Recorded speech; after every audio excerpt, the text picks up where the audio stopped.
بسم اللہ الرحمن الرحیم۔ نبی کریم صلی اللہ علیہ وسلم نے فرمایا، ضرور ضرور میری امت پر ایک ایسا زمانہ آئے گا کہ میری امت یہود و نصارہ کے برابر سرابر ہو کر چلے گی۔ جیسا جوتا جوتے کے برابر ہوتا ہے، ایسے ہی یہ یہود و نصارہ کے ساتھ نقل کرنے میں، ان کے پیچھے چلنے میں ان کے برابر سرابر ہو جائیں گے۔ اور فرمایا کہ اگر ان میں سے کسی نے اپنی ماں کے ساتھ علانیہ منہ کالا کیا تو لَكَانَ فِي أُمَّتِي مَن يَصْنَعُ ذَلِكَ، میری امت میں بھی ایسے ہوگا کوئی کہ جو یہ فعل کرے گا، یعنی وہ بھی اپنی ماں کے ساتھ علانیہ منہ کالا کرے گا۔ اور فرمایا کہ یہود 71 جماعتوں میں تقسیم ہو گئے تھے اور ان کی 70 جہنم میں جائیں گی اور ایک جماعت جنت میں جائے گی۔ عیسائی 72 جماعتوں میں تقسیم ہو گئے تھے اور ان کی 71 جہنم میں جائیں گی، ایک جنت میں جائے گی۔ اور فرمایا میری امت 73 جماعتوں میں تقسیم ہو جائے گی، 73 فرقوں میں بٹ جائے گی، ایک جنت میں جائے گی، ان کی 72 جہنم میں جائیں گی۔ صحابہ نے پوچھا، یا رسول اللہ، جنت میں جانے والی جماعت کون سی ہوگی؟ آپ صلی اللہ علیہ وسلم نے فرمایا، ما انا علیہ و اصحابی، وہ جماعت جنت میں جائے گی جو اس راستے پر چلے جس راستے پر میں اور میرے اصحاب ہیں۔ اور ایک حدیث میں آپ صلی اللہ علیہ وسلم نے فرمایا الجماعت، تو یہ جماعت صحابہ کی جماعت کی طرف اشارہ ہے کہ صحابہ کی جماعت جس راستے پر چلے گی، اس راستے پر جو بعد میں آنے والے چلیں گے وہ جنت میں جائیں گے، اس کے علاوہ جو 72 ہیں وہ جہنم میں جائیں گے۔ اب اس حدیث میں درج ذیل امور ہیں۔ اس امت کی تباہی کب ہوگی؟ یہ امت کب برباد ہوگی؟ یہ امت مال و اسباب کی کمی کی وجہ سے برباد نہیں ہوگی، اور یہ امت دینی اعمال بھی کم ہو جانے کی صورت میں تباہ و برباد نہیں ہوگی۔ یہ امت اس وقت برباد ہوگی جب یہ یہود و نصارہ کو، دہریوں کو، ہندوؤں کو، بے دینوں کو، کافروں کو اپنا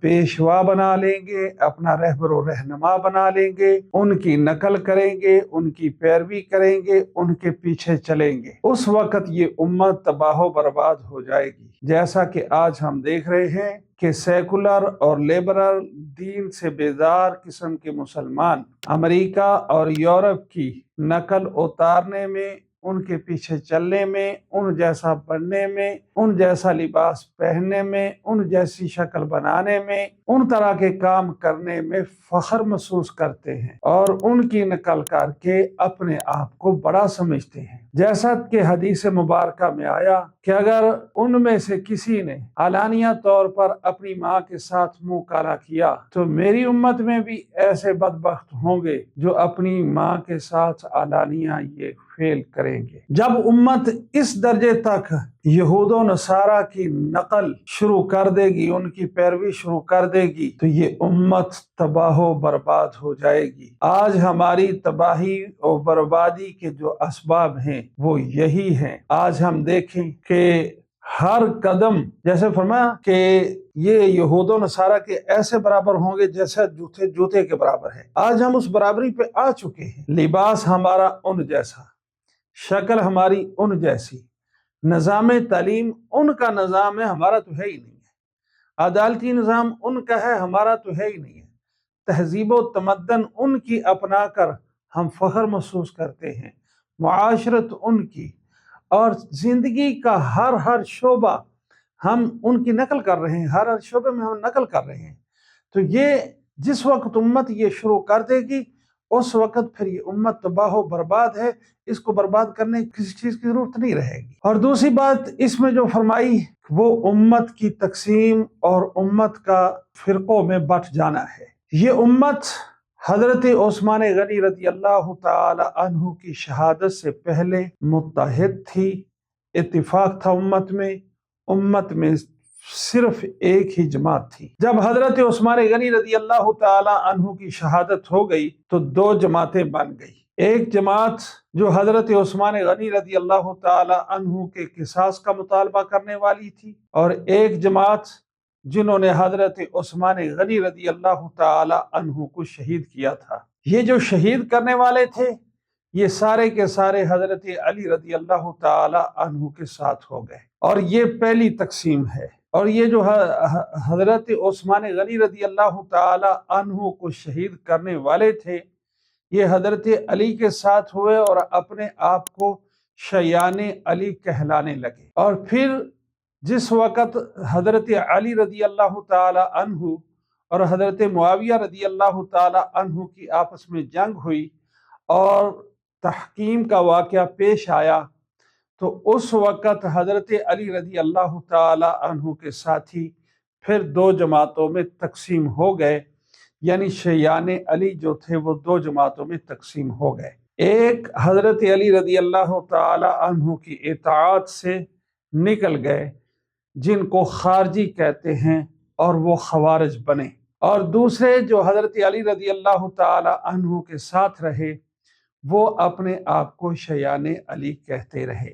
یہ جو خوارج تھے انہوں نے بھی یہی نعرہ لگایا کہ حضرت علی رضی اللہ تعالی عنہ کتاب یعنی قرآن مجید کے مطابق فیصلے نہیں کرتے، حضرت علی کا حکم نہیں مانا جائے گا، اللہ کا حکم مانا جائے گا۔ انا للہ و انا الیہ راجعون۔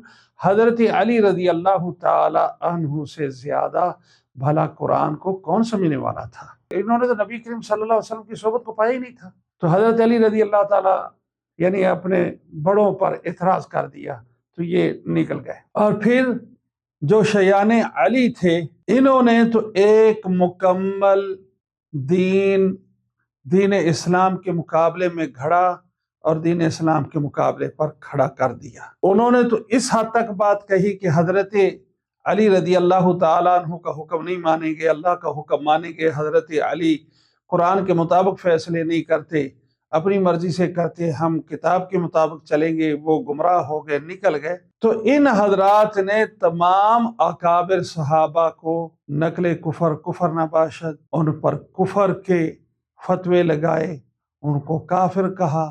ہماری تو زبان بھی جو ہے وہ ساتھ نہیں دیتی کہ ہم وہ باتیں کریں۔ تو یہ جو شیعان علی تھے نہ آقا علیہ الصلوۃ والسلام کے اصحاب کو چھوڑا، نہ آپ کی ازواج کو چھوڑا، کسی کو بھی نہیں چھوڑا، سب کو ہی انہوں نے، پہلے کہا ہماری زبان اٹک جاتی ہے، ہم نہیں یہ الفاظ کہہ سکتے، انہوں نے کیا۔